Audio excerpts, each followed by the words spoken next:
Hello people, just thought I'd do one of these videos because it's been a while. It's been a long time. So this is not going to be for everyone. This is going to be for people who don't mind delving deep into mysticism, understanding the cosmos, understanding as above is below. The cosmos acts in the same way that the universe does, the mind does, and the mind is mental. The universe is mental, therefore the mind is part of the universe, and anything that happens in the cosmos affects us at a mental level. A lot of this information that I've been into for quite some time, Hermeticism, is some of the most profound information known to humanity, I feel.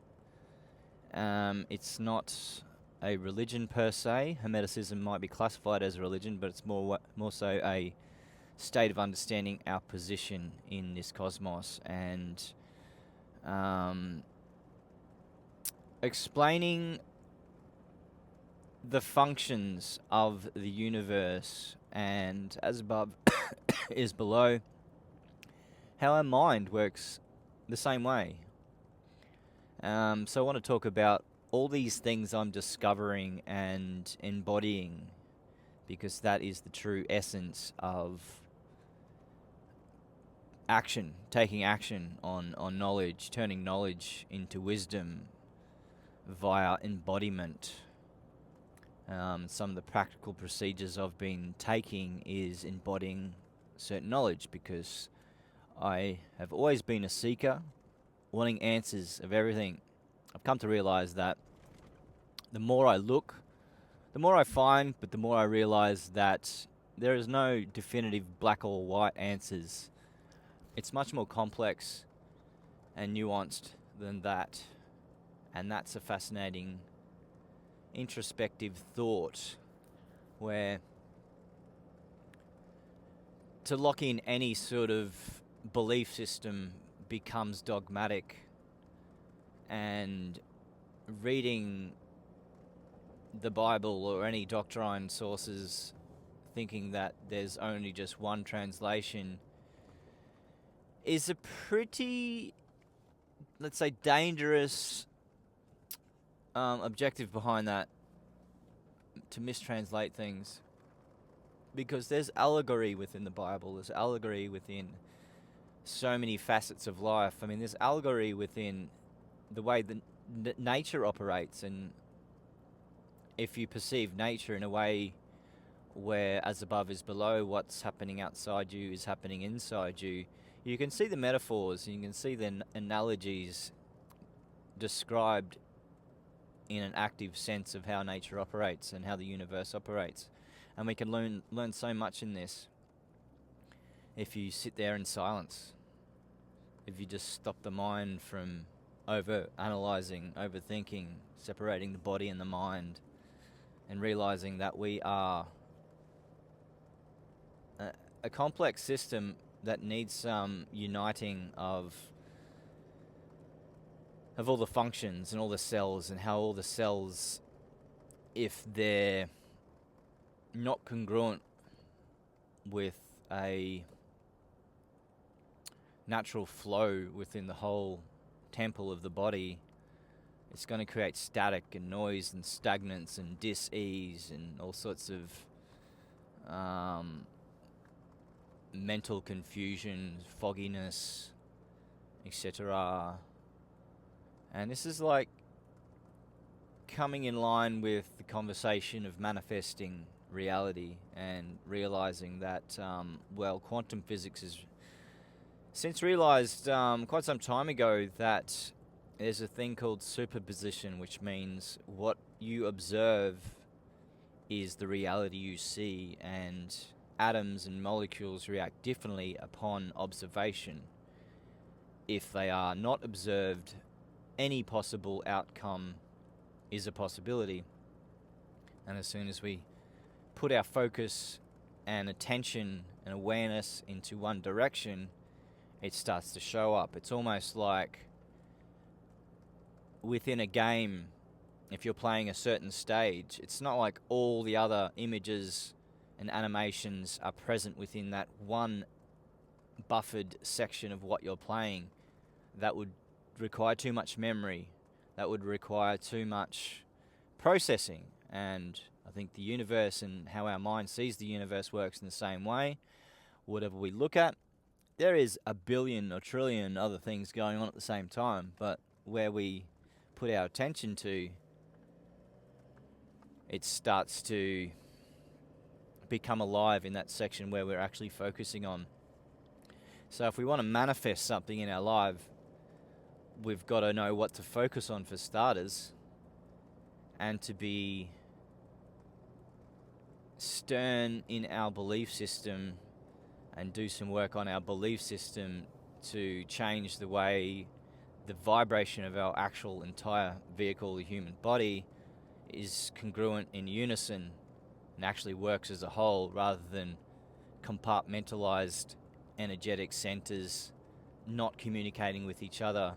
It's all about realizing that your mind is every single cell of the whole body, and you can bring that back into alignment. New Age might want to call that aligning your chakras, aligning your energetic fields, or getting the flow through the meridians, get your chakra spinning, all that kind of stuff. But really, in a sense, it's just creating that unison with the whole vehicle of your body. It's good to do like a meditation where you become every cell of your body, where you scan through your body. That's a Vipassana technique, which I did for 10 days in a row, silent retreat, beautiful food, meditate all day, sleep. Meditate all day, sleep. Meditate on these things where you're concepts where you're scanning through your whole body and visualizing your focus of awareness inside your body, inside your organs, scanning your organs. Perhaps this is the technology. We are the technology. We don't need some sort of complex frequency scanner scanning indifferences or disharmony within us. Perhaps we can do that ourselves and have 100% belief that we can physically scan through our body, not creating some sort of imaginary inner vision, or actually truly scanning through our body and seeing disharmony.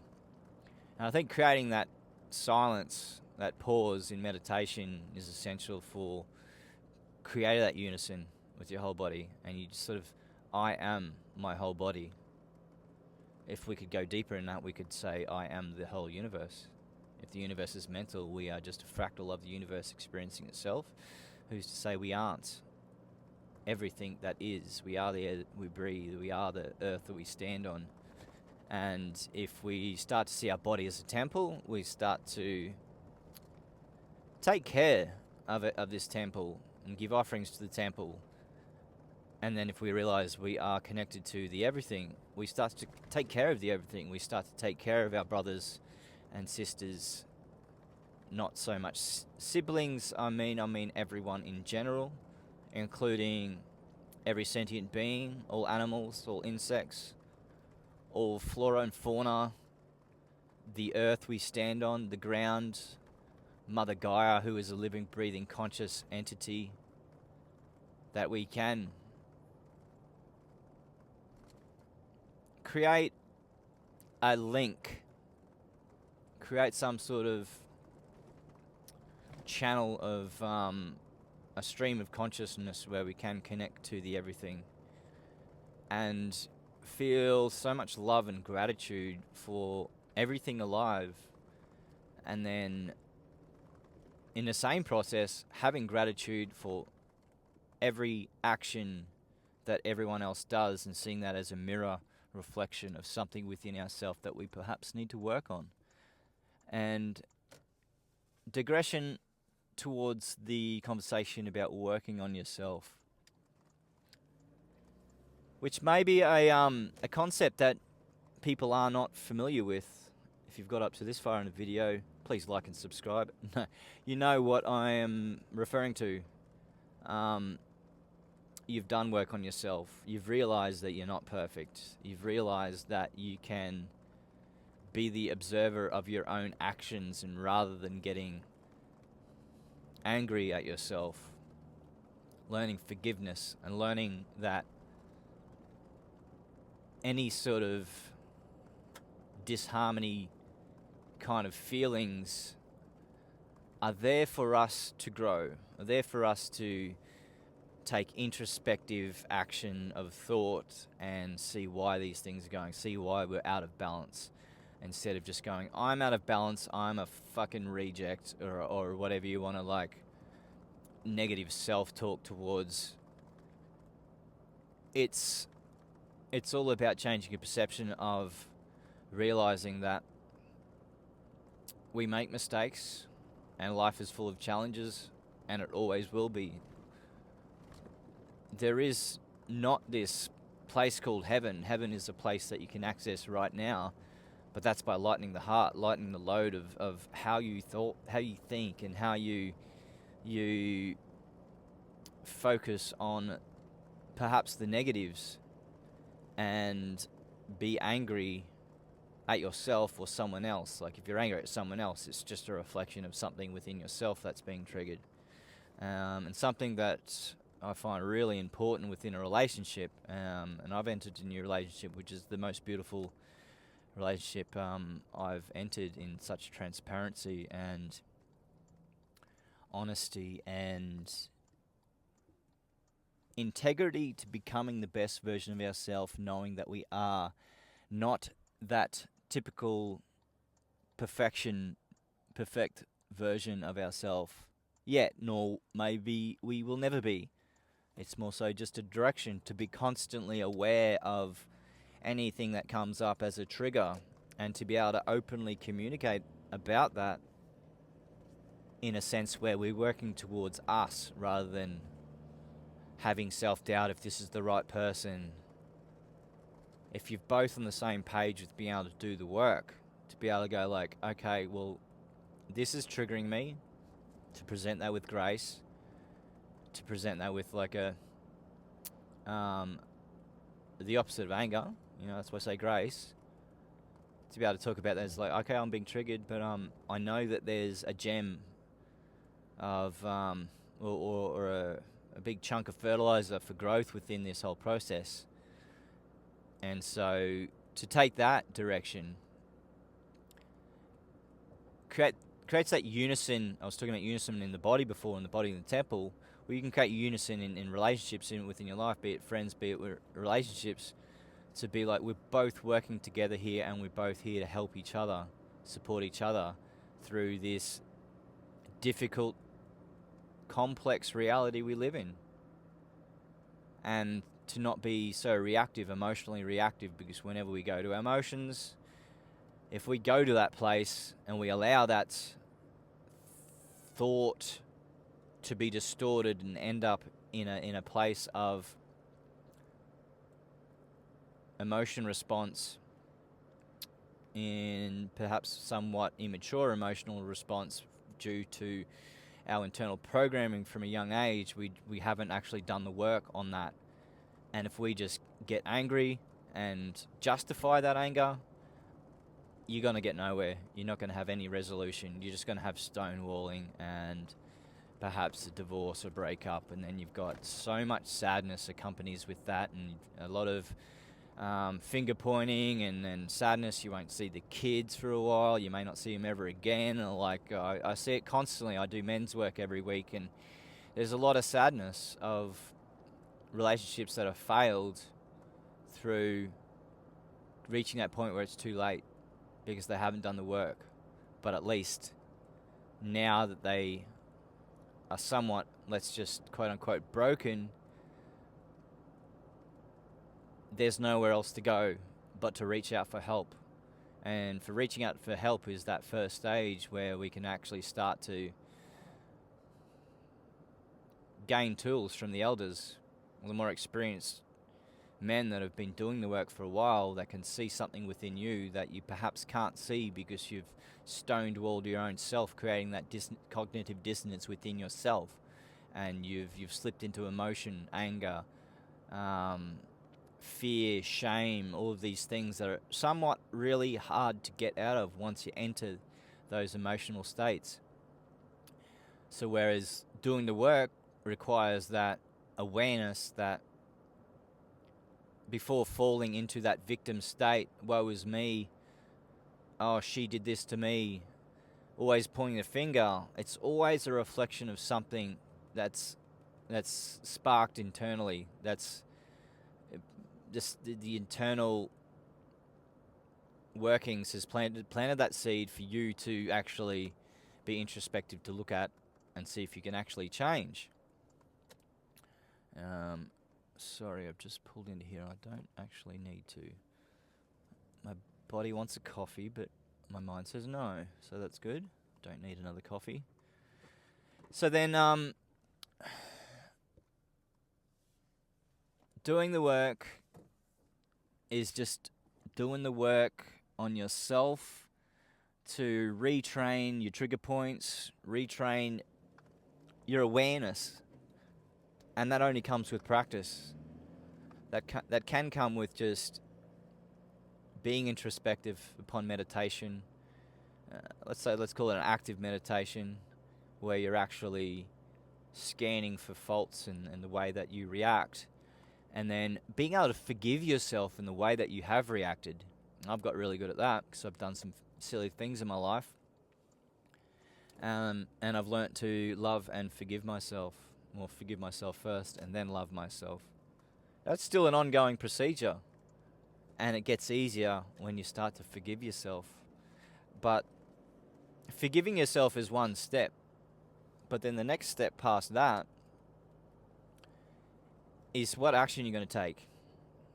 And that's why the men's work is good, is learning the tools, learning all these archetypal points within ourself that are reactive, and then they just take the wheel and steer sometimes, and we give the permission because we don't know how else to do it. It just happens. We let it happen, and then it controls our mind, thinking it creates justification, and it thinks you've done your best. And we always do our best, but our best can be better if we have the tools. And tools come with practice, come with work. Manifestation comes with work. You can't just say, I want this dream house, and then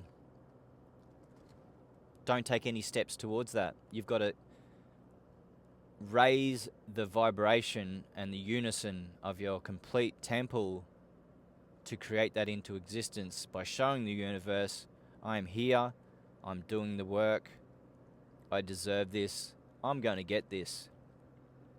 And then with manifestation, which is a slight digression, is to picture something in your mind, what you really, really want, Picture how it smells, picture the warmth of the air, picture the colours surrounding the landscape, picture the sounds of the forest, of the wind through the trees, of the children in the backyard playing on the swings. Like, pretend. Imagination is very important and is very powerful. And I don't use the word pretend very comfortably, because I think it's not just pretending, it's creating something in your mind. You're creating a world in your mind that if you give it enough belief that this is what you truly want and will get, it can happen. But you've got to, at first, be in unison with your whole body, so you're sending that message to the universe that this is what you want. Not your mind saying this is what you want, and then your stomach's going like, you're not good enough, you'll never get this. So you got this internal battle, and the universe will not respond because it needs a clear channel, a clear packet of data sent to the universe with no bugs in it. Got to debug the system, create that perfect structure within your body so you can send this beautiful message of 100% belief. But if you're resonating at a self-doubt or a unworthy or a poverty mindset, and you want to be rich, but your body has the frequency of poverty mindset, while your mind's going, I want to be rich, well, universe is going to listen to your body before your mind. because your mind is, you kind of fooling yourself if you haven't trained your body to completely believe and be in congruence towards a debugged, healthy system that is thriving. As above, below, the universe, nature wants to thrive. That's the natural will of everything alive, is to thrive. Some things just thrive in the most unexpected spots, hanging onto a bit of rock, and they're still thriving somehow. Because that's just the natural order of reality. Everything wants to survive. Except the problem is, we have, as an analogy, eaten the fruit of knowledge. And so now we have the question of having a decision. We can decide not to thrive. Maybe that's within our subconscious because we have learnt that we don't deserve it. Nothing else in nature does this. We're the only thing alive within our Earth. We won't talk about other planets and that kind of stuff because we don't know. That we question our own existence. And we can take decisions to eat McDonald's and KFC every day and then die early of a heart attack. It's completely in our hands, that free will decision to do anything you want. So, if we practice just breathing and stepping into our higher state of awareness that is connecting to this internal spirit, that we keep in a cage and keep boxed in sometimes, because I mean a lot of times we don't even realize it's there, but to create that conduit of communication to that internal spirit is like that doorway to emptiness, which is that doorway to the everythingness, the universe and everything in between. It's the all-knowing, all-seeing eye that if you become open to that, you start to make the right decisions. You start to look beyond or around your distortions, or clear the distortions, clear the unclear, foggy window perceptive lens that we have in front of our consciousness. We learn to clear that. We start to think from our heart, from this internal place, connecting our mind, our body, and our universal consciousness conduit channel to the everything. If we treat our body like a temple, we'll create that unison and that beautiful connection to the everything. Imagine being able to always know exactly the right thing to say, do the right things at all time. We can't just download some program in our mind to be able to do that. We need to baby step that path to learning how our minds actually work, because there is no manual to our mind. But Hermeticism is pretty much the closest thing that I've found to a manual to the mind. I post some things about Hermeticism. Not really anyone is seemingly interested, because it's like, oh, I'm distracted. I've got the kids to do this, and I'm life. But if you actually take some time, just a little chunk of your time every now and then to look into this, time becomes non-linear. You start to heal the past to create a clearer future. And why wouldn't you want to do this? Why wouldn't you want to do that? Anyway, I am going to continue on with my day, so I just thought I'd give you a little update, and I could talk about this stuff for hours, but hopefully you got something out of it. Love yous all. Enjoy life in unison.